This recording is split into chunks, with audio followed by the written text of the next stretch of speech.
This is KHOY 89.1 Story City Ames, and you're listening to I Am Able Iowa, where we discuss the ability and disability. I'm Nancy Baker Curtis, public school teacher, board president for the ARC of Iowa, and parent advocate. I'll be your host for today. I'm joined by my co host, Zachary Meekum from Allies in Advocacy. Today's guest is Dr. Sam Kizer, Assistant Professor of Instruction and Sociology at Ohio University. Welcome to the show, Dr. Kizer.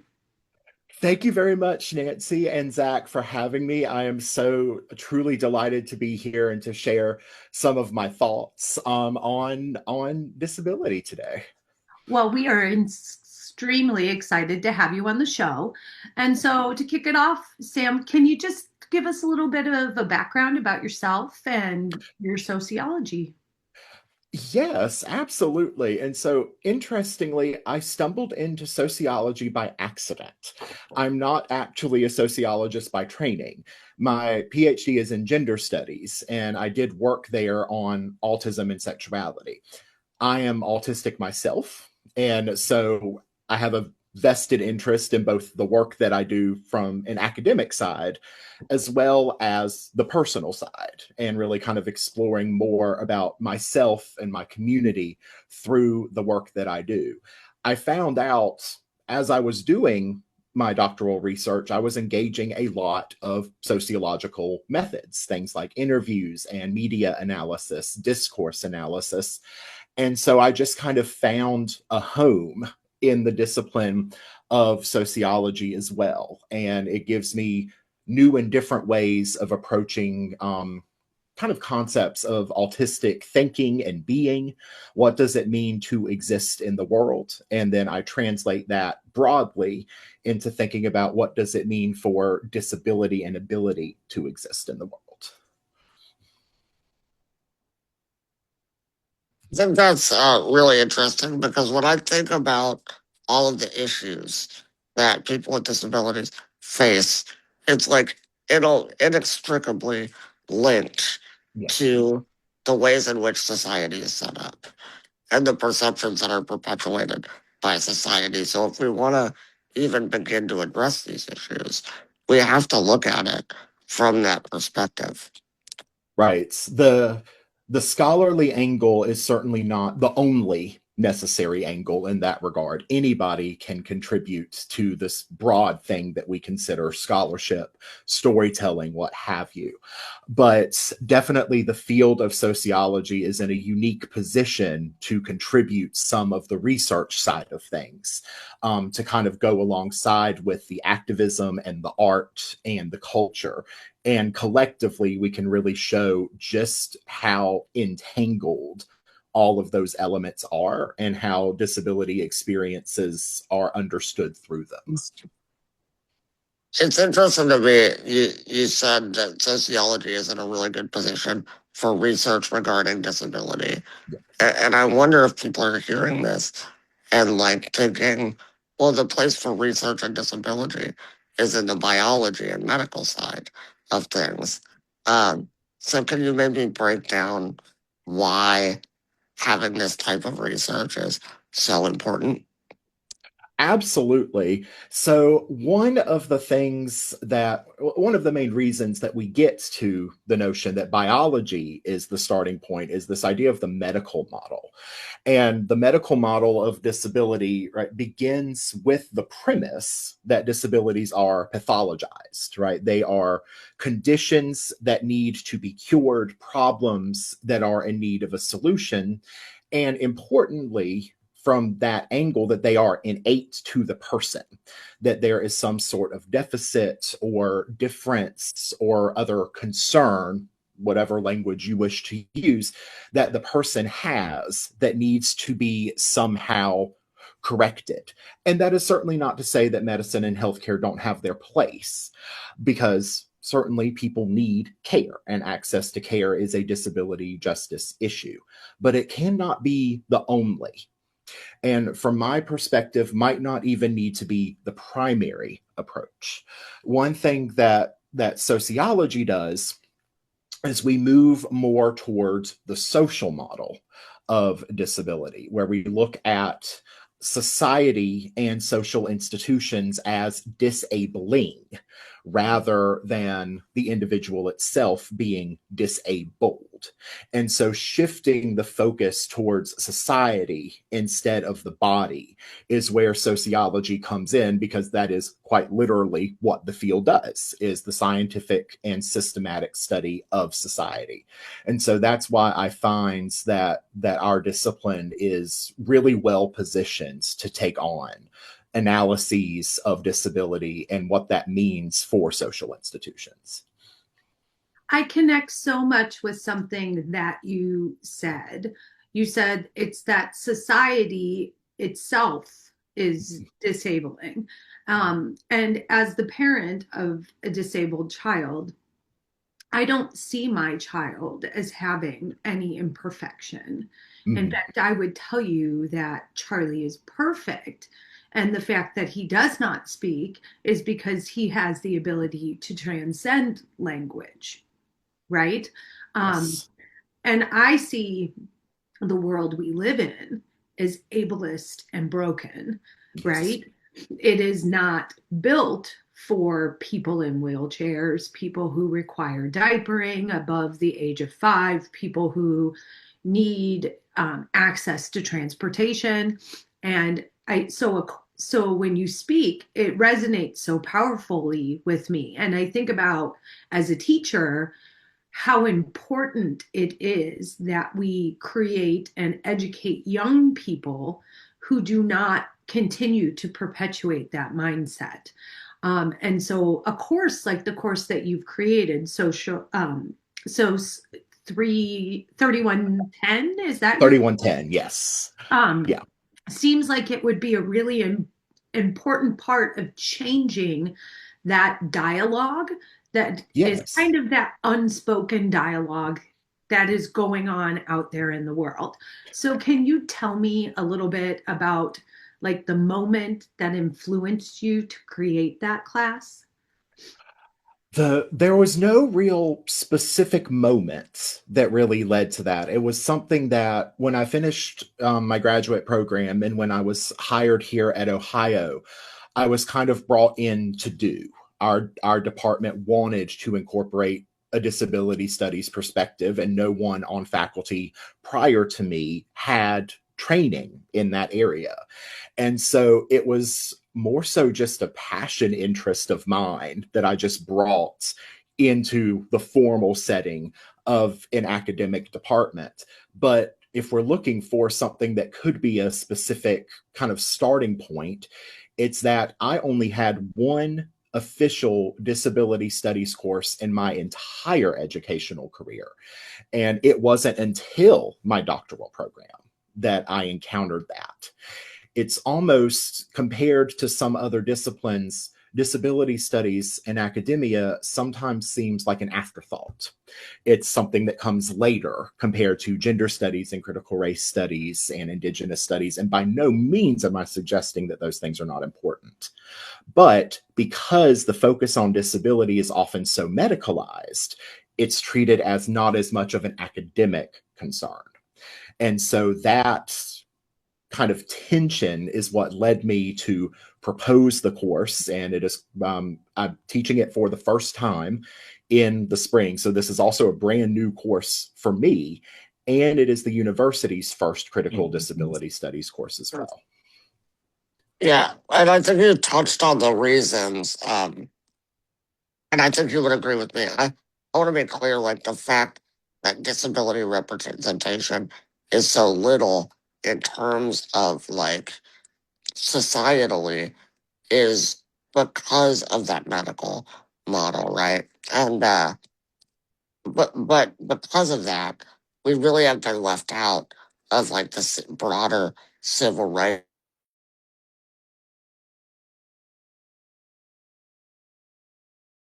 sit-ins and the significance of that for disability rights. I'm a stand-up comedian, and I have a joke about I say disabled people are the most oppressed population in the world because in 1964 it became illegal to segregate people based on race from schools and water fountains. but it's 2025 and I'm still segregated from fire escapes. Yeah, that definitely brings back kind of my main focus for bringing the course and introducing anybody to the field of disability studies broadly is again this idea that society is disabling.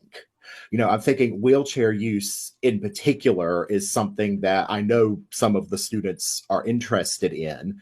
And I'm thinking about how our very infrastructure, even things like sidewalks and entrances to buildings, and even public spaces, government spaces where everybody should be able to congregate, they weren't built with any sort of other mobility in mind other than foot travel. And what if you don't travel on foot?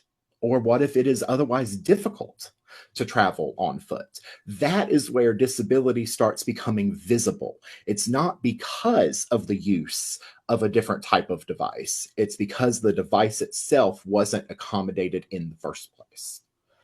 And you're really talking about that inaccessibility cycle, right? Where Yeah. the general public does not believe that there is an accessibility issue because they're not seeing anybody with who's a wheelchair user out in public. But what they fail to see is that the reason that they're not seeing anyone is because the people can't get out. Right.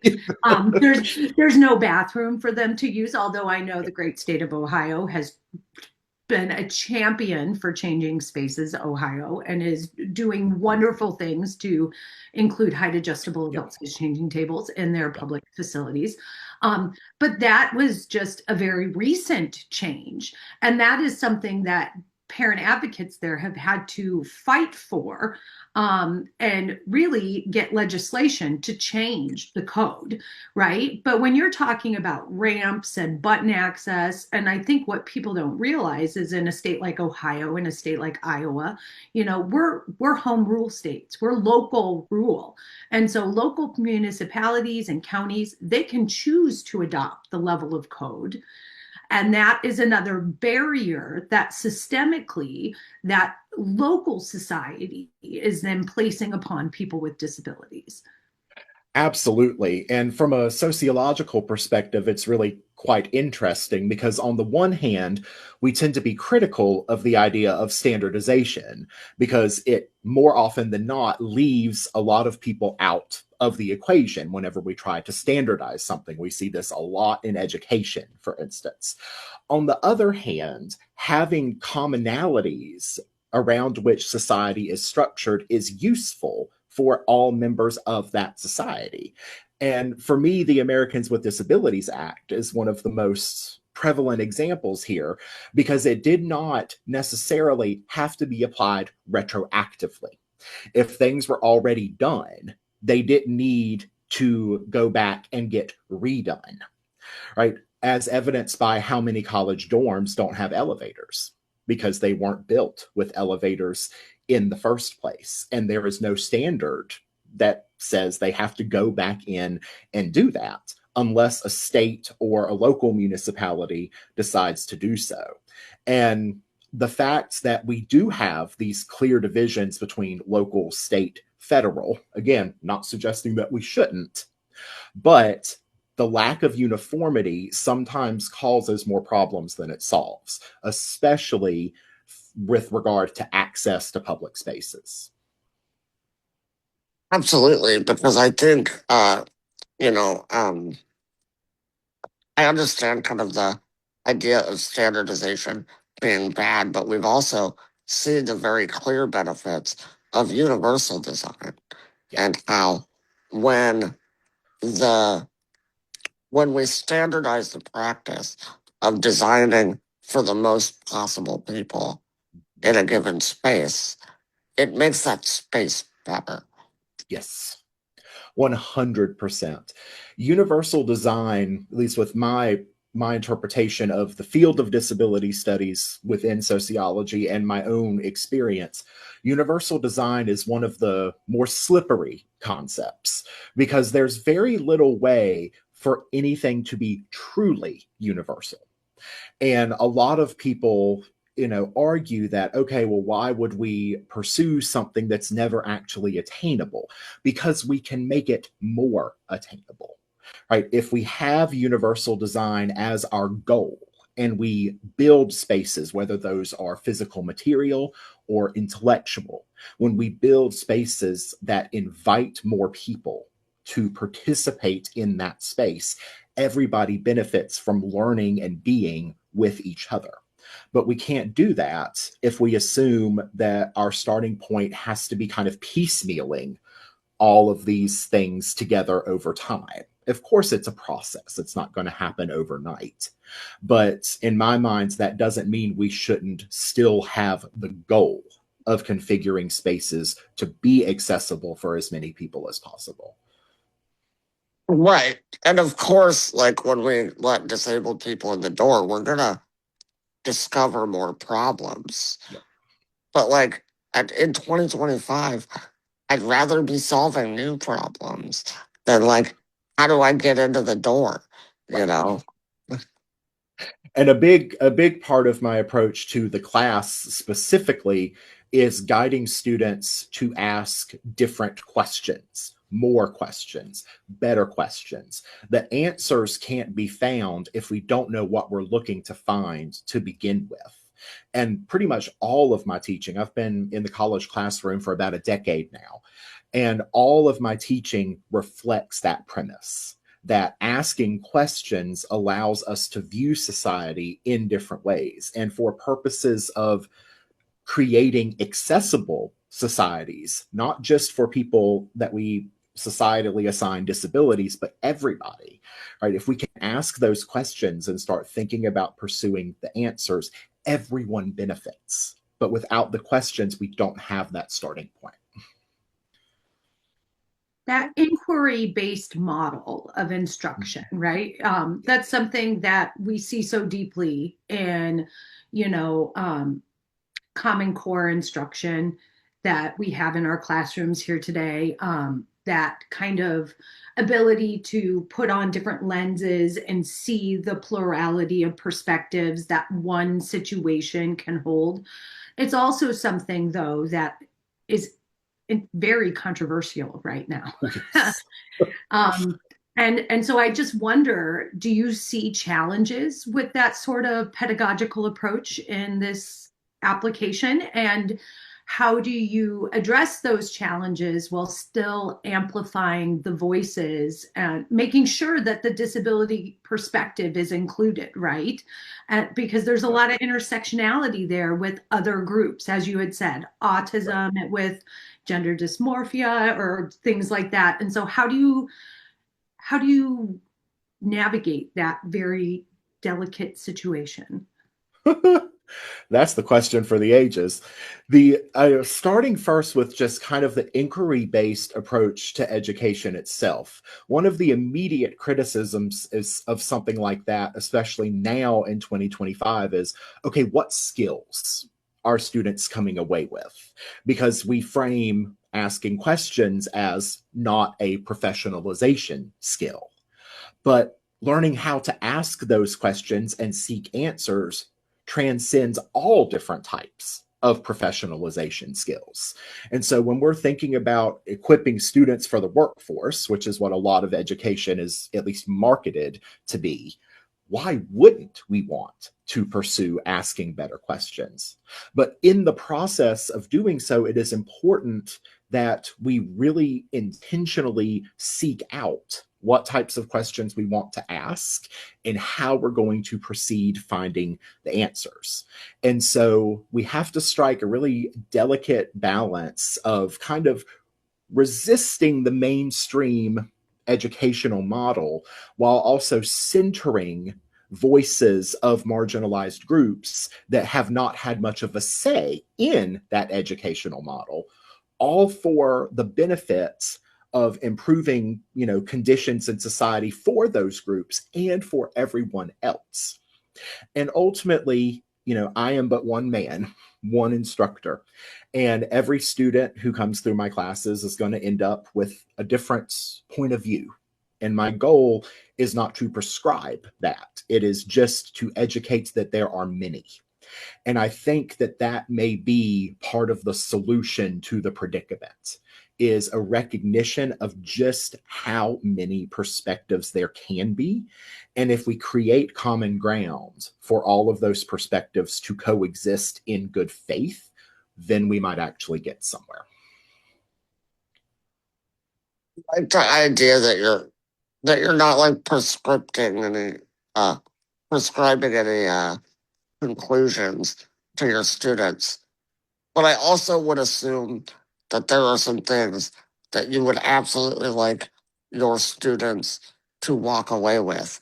Um, so like, you know, to avoid getting, we'll say, too academic, you Yes. know, if we could give our audience members like a 101 of like, what are the takeaways you hope your students come with? What would that be? One of the largest ones is that critical disability studies is not just an academic framework. It is an activist movement. It is artistic expression. It is communication. It is experience. All of it is storytelling. At the end of the day, what we're looking at is stories, the stories that we tell, the stories that society tells, and how we negotiate through all of those different stories, how we make sense of them as individuals and as a collective. If nothing else, I would like for students in the course and anyone else who comes across disability studies just to have a broadened perspective of the world. It seems almost cliche, that statement, but it's true. Without that perspective, there's no room for any other conversations beyond the mainstream. And the mainstream conversations have been disabling, particularly with some of the language that we use in society surrounding disability. And so that I think is the key takeaway is critical disability studies is a framework. Anybody can engage it, and people should be invited to do so on their own terms. That said, there are elements that can't be avoided. We have to have an understanding that there's a difference between medicine and social, right? Disability studies in any form is engaging both. We're not categorically discounting the medical model, we're just not using it as a starting point. And it also insists that we recognize all sorts of other identities and experiences are never isolated from disability. It to Nancy, your point earlier about intersectionality, it changes. The conversation changes when you factor in race, gender, socioeconomic class, ethnicity, etc. Disability, even if we look within the same quote unquote category of disability, is not a monolith. There are countless variations and experiences. How do we make sense of all of those? How do we create a society that welcomes all of those? Those are the deeper philosophical questions that I think critical disability studies allows for. I wanted to latch on to that intersectionality discussion because I remember I was interviewing somebody for a podcast I was doing. This was years ago about personal care, and she was a quadriplegic. And she was talking about the struggle of like working with her agency and caregivers and the way they treated her. And I remember I told her like, that's so weird to me. I've I've never had that problem. I tell them what I need, I'm stern, and they deal with it. And she goes, that's because you're a man. And I had never like even wrapped my head around that. But like, yeah, that I am because I speak because I am a man, and then I have taught myself to speak with kind of the authority of your typical man in power or whatever. Um, that I do get treated differently, and that was like a wake up call for me.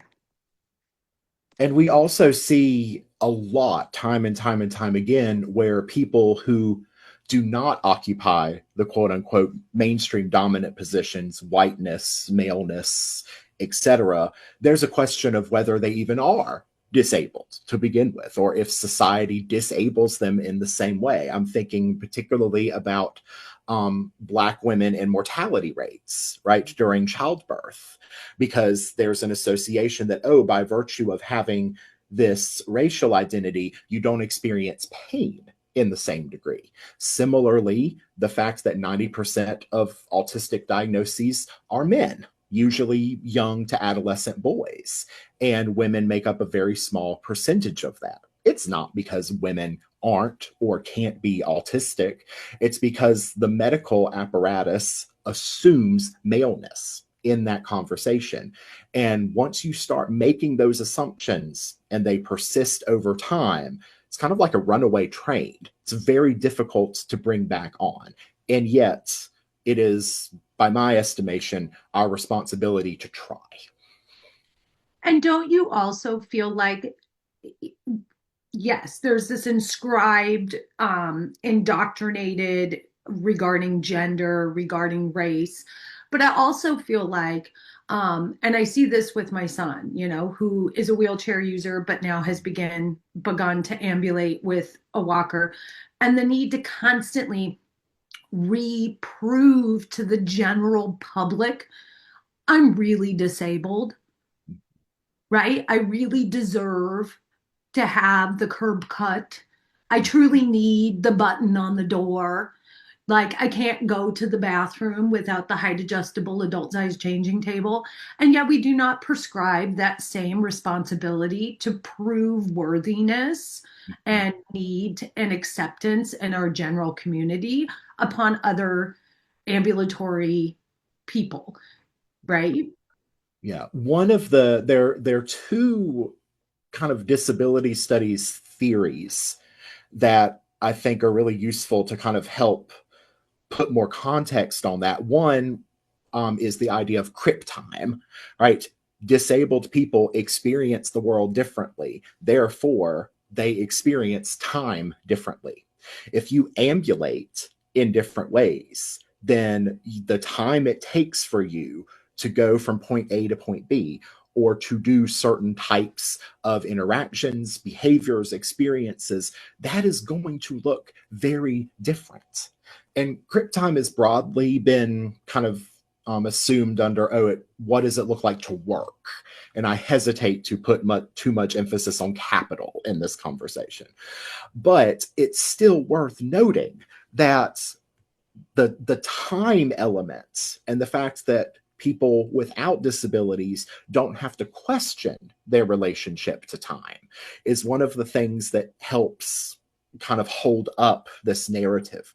The other theory is folded time, which is that people, disabled people are able to exist in the past or the future, but not the present.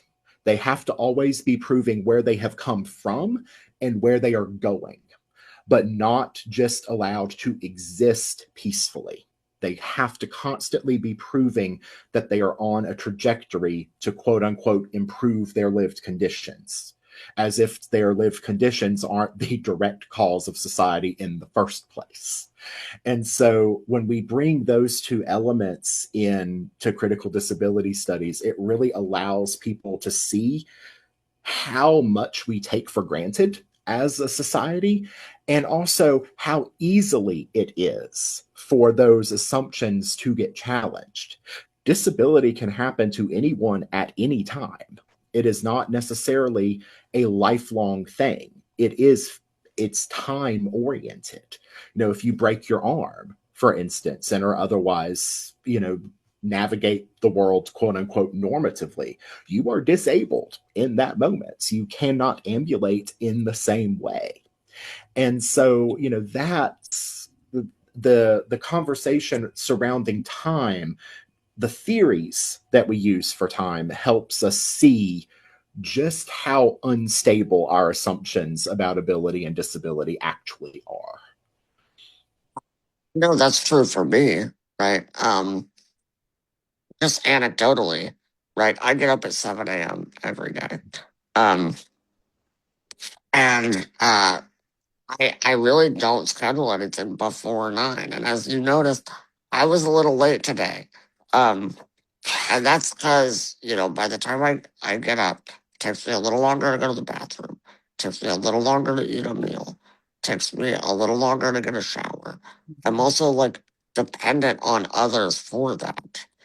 And so I have to wait around for them. Like my bath aid comes at 8 a.m.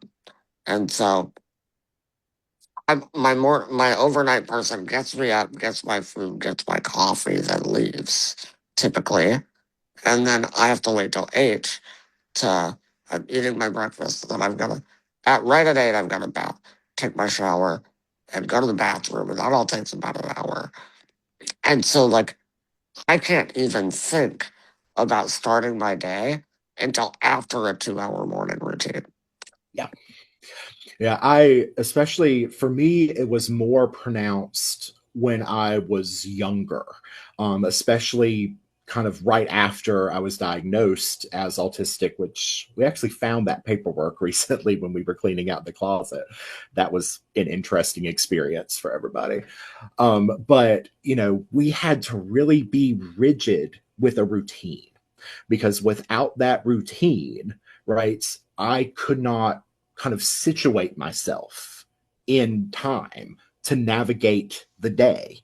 And like, I personally did not have any thing regarding bathing or eating or anything like that, but it still nonetheless shows that we assume people just get up in the morning and go to work or school or whatever have you and don't really question what that actually means. Everybody has routines, but only some routines get labeled as burdensome, depending on the type of body or mind that they are associated with.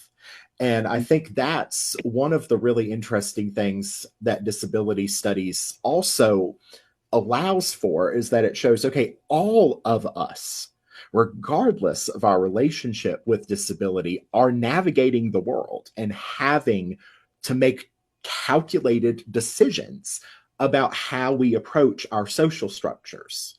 But the social structures' reactions to those individuals varies wildly depending on their other positions. And so to me, the field on the whole is as much a question about the human condition as it is about structural power. If you're just tuning in, you're listening to KHOI 89.1 Story City Ames, and this is I Am Able Iowa. We're talking today with our special guest, Dr. Sam Kizer, the Assistant Professor of Instruction and Sociology at Ohio University, and this incredibly interesting class he is about to teach, Soc 3110, which is all about perspectives of sociology and disability rights. And so we're just so excited to have Sam here today. Um, I just want to talk for a minute, and I hope this is okay. I don't mean to interrupt. I think Zach has something primed he's going to ask too. But so much of what we're talking about is this big overarching society, right? But within society, there are all these other little, I don't know, microcosms or Mm-hmm. communities within them. Yeah. And each one of those communities kind of creates their own construct of disability, and that contributes to the overall societal view. And one of the things that I know is that in Ohio, there happens to be an amazing art community. There happens to be an amazing group of disabled artists that actually contribute to making and kind of reshaping the way that Ohioans interact with people with disabilities. And so I'd like to kind of talk a little bit about that. Recently, Zach and I spoke with Patty Mitchell from Passion Works Studio in Ohio, and she shared kind of how she was using disabled artists to reinvent the structured workshop, which is a huge, or the sheltered workshop, excuse me, which is a huge part of, I think, reconstructing this societal view about the contributions that people with disabilities have to society. And what Patty does also kind of makes me think of this time construct, right? She allows, she uses time as her resource to allow the exploration of creativity to create these products. And instead of rejecting this idea that things should be fast and people Mhm. should do things a specific way, she kind of embraces the freeness. So, how have disabled writers and artists, activists really shaped that collective understanding there in Ohio? Absolutely. I can't speak on the whole for Ohio specifically because I have only been a legal resident for a few months. I did my degree at Indiana and lived in North Carolina prior to that. Indiana's comparable enough. North Carolina's pretty distinct compared to the Midwest. But one thing I definitely can speak to is that art is activism and disability art is activism, not just because there are disabled artists or writers or communicators, commentators, what have you, not just because there are certain types of people creating, but because they are challenging what it means to create in the first place. Right? The idea that there's not or shouldn't be a prescribed timeline for completing some sort of artistic project that allows for everybody, right, to contribute to art on their own terms, on their own time, and from their own perspective without an imperative that it look, feel, or be a certain type of way.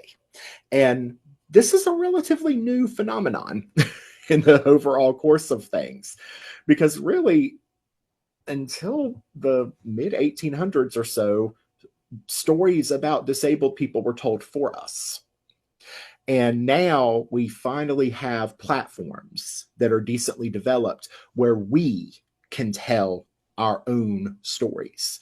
And that is one of the things that really interests me about art and creative expression and even the use of language is that regardless of where or when we are in the world, we get to stake a claim in how we want to interact with the world. That doesn't mean there aren't structural issues that will make that difficult. But art and the types of things that we as a society accept as art has broadened as a result of disabled perspectives and approaches. I'm thinking particularly, this is not Ohio specifically, but a few years ago, Emily Barker's death by 7,865 paper cuts as a sculpture art. I believe it was on display in New York. And it was about a bedside table height of medical bills from like a 4-year period, stacked all the way up. And that is how many there were, was the 7,865, just over a 5-year, 4-year span. And so using art as a mode of cultural critique, because certainly that is a searing indictment of the healthcare system, that premise is not new. Disabled approaches to that premise continue to be evolving. And I think that really paying attention to not only the mediums that disabled people use, but how they use them is going to be really, really insightful for anybody who wants to create about anything. Stories about people with disabilities were told for us. You're telling me that Tiny Tim wasn't a representation by a disabled person? Well, sorry, could you repeat that question, Zach? I said, you're telling me that Tiny Tim wasn't a disabled representation from a disabled person? I never it's would have it's guessed that. it's that is not to say that that statement is a universal absolute truth, but even back to Greco-Roman and even Egyptian architecture, artwork, even the hieroglyphics, some of the earliest instances of representations of disability that we have portrayed disabled bodies and minds as moral failings, that there was something kind of fundamentally wrong with an individual, and therefore they did not deserve the same status, privilege, access to society. As more and more disabled people have created, right, we've been able to kind of chip away at the supremacy of that narrative, although it definitely still has a place in society, right? We can identify that pretty easily. Yeah, it's But yeah, but it's nothing within disability studies is absolute. That's both a blessing and a curse. It's rich for analysis, but it also kind of opens up Pandora's box with regard to studying, in this case, artistic expression or anything else. We also have to be careful, in my mind, with the idea of perverse presentism, which is imposing the ideas that we have in the present onto things that have happened in the past. That emerges primarily from queer theory, but certainly applies to disability studies as well. I know in my own work, the number of current autistic people who kind of prescribe autism on to people in the past, Vincent van Gogh being one of the most notable figures of that. That is not to say that he was or wasn't, regardless of whether you look at the medical or the social model. But applying our ideas about disability now compared to not those ideas when we're looking at a historical figure, that's an area that's definitely worth critiquing on its own right.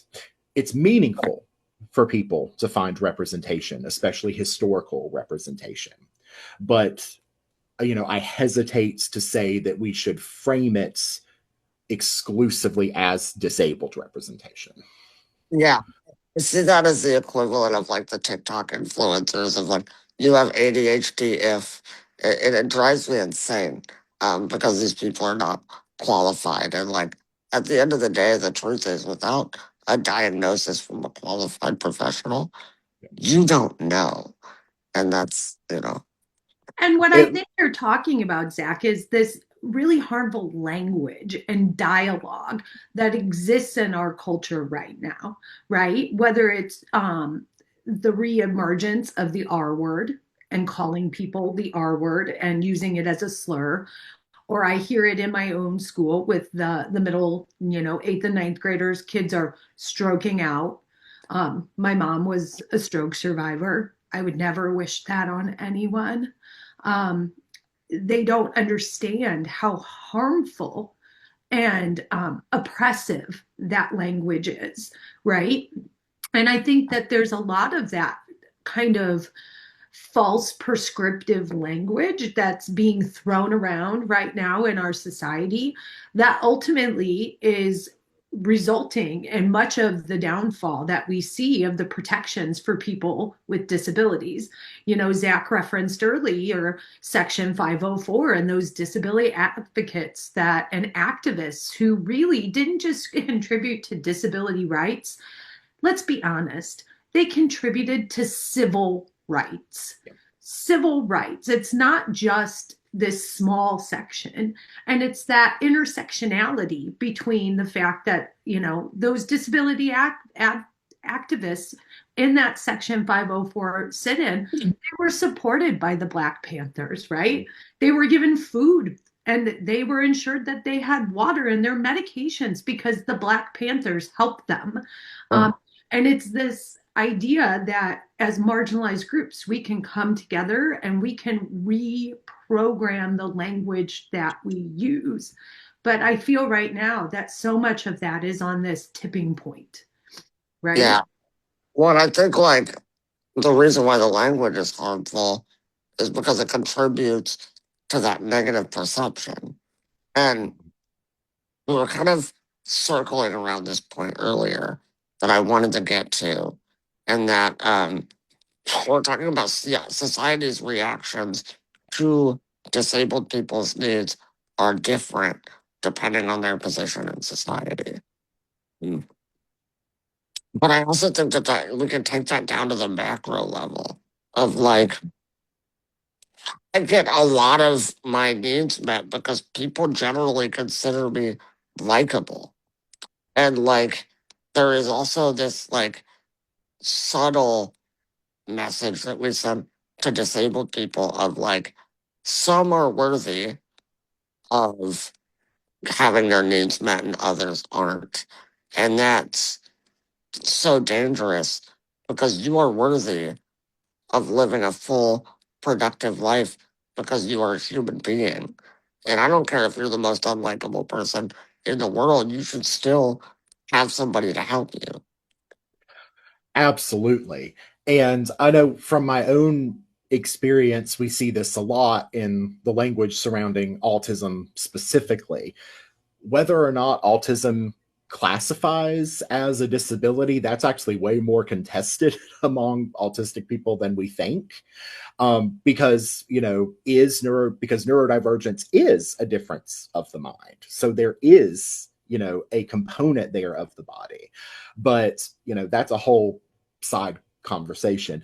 In any event, right, the language that we use of autism as epidemic is definitely something that is worth noting here, because as soon as we have that language, it justifies any measures that might be viewed as containing that epidemic.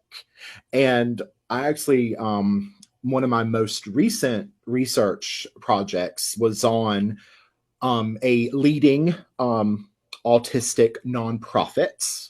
Um, I shall not name, I think we know, but on how the way that their organization is structured renders autistic people as acceptable only if they are profitable, productive. The whole rhetoric around productive member of society gets entangled with ideas about disability a lot. And, it helps justify, oh, well, it's like you have not produced enough, you're not laborious enough, you're not meritorious enough, therefore you do not deserve these baseline human needs. That is not only dangerous, it's life threatening. And we have seen that play out time and time and time again. And not just in modern history. This has been ongoing for Yeah, Eugenics. quite some time. Eugenics. It's yeah. eugenics. And And it's oh sorry, I didn't oh no, go ahead. um that's something that I really struggle with rhetorically too. As an Mm-hmm. individual that really likes to work and prides myself on the work that I have done. And like I always want to communicate, like, look, I am capable of work. But that's just because I want to have the option to work. It's not I am capable of work, therefore I am worthy. And Mm-hmm. like it worries sometimes that that's what people are hearing. The conflation of productivity and intrinsic value is definitely something that comes up here. We frame value as a culture as economic value. And by starting with that premise, any other type of value, including intrinsic human worth, I won't go as far to say categorically discarded, but definitely not centered. It is an afterthought compared to, are you making money? Are you producing? Are you able to contribute to the workforce? And these narratives start young, right? We see it in the education system, right? We see it all the way in how we structure healthcare at birth. We see this idea, are you going to be a productive member of society? And if societal structures answer to that question is no, then we start to see all sorts of harms, systems of oppression, unequal power really start to impact disabled people in communities, sometimes to the point where their life is literally at stake.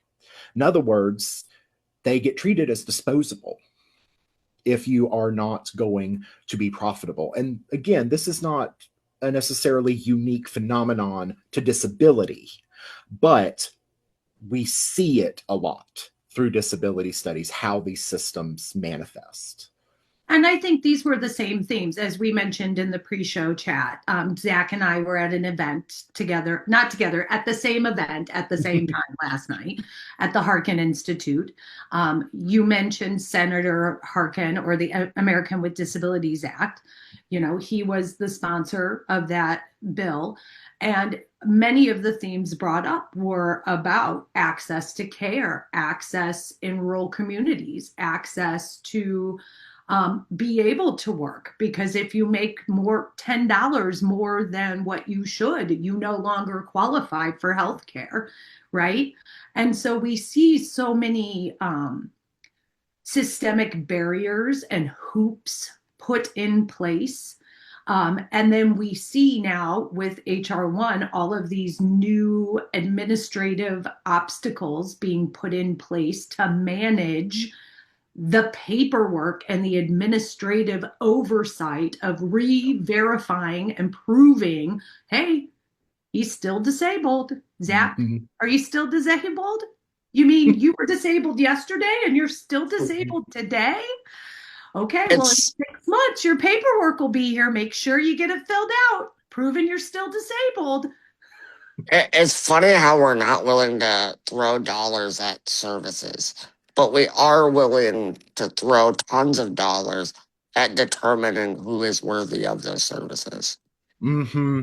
And I think, because I know for me, growing up, my parents, family members, other people that I interacted with always talked about the red tape and the trouble with red tape and, really having to fight the bureaucracy to get stuff done.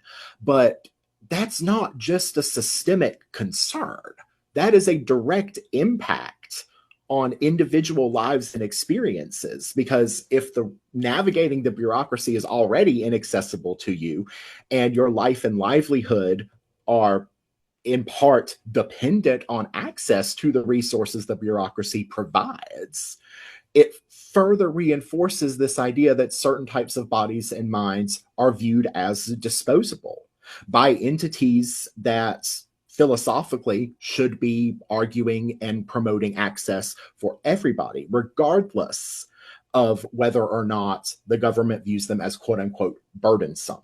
And that language makes my skin crawl.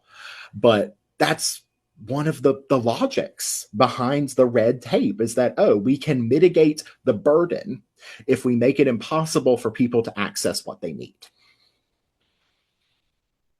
Right, and they'll never admit to that, right? That's the quiet part that we say out loud. Right. But like all of these, like the thing that we know, right, is that Medicaid fraud is done by providers, not by individuals. By and large, you can look at all the cases that have been brought on Medicaid fraud this year. Not one of them was against an individual. It's all providers. But all of the new requirements are aimed at individuals because the goal is attrition. Yeah. Yeah.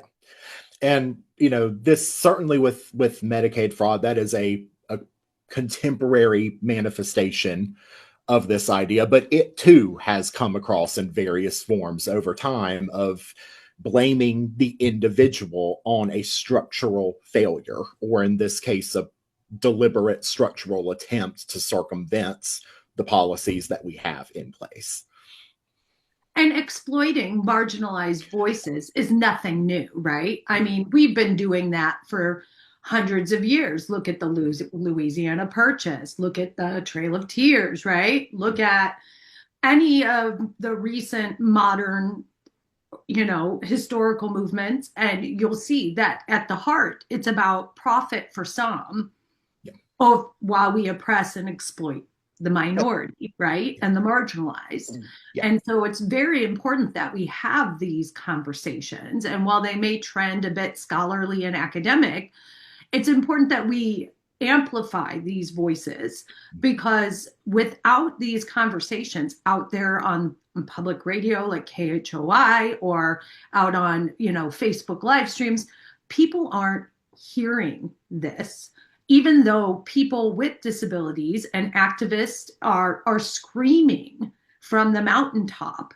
you too can experience this. Yeah.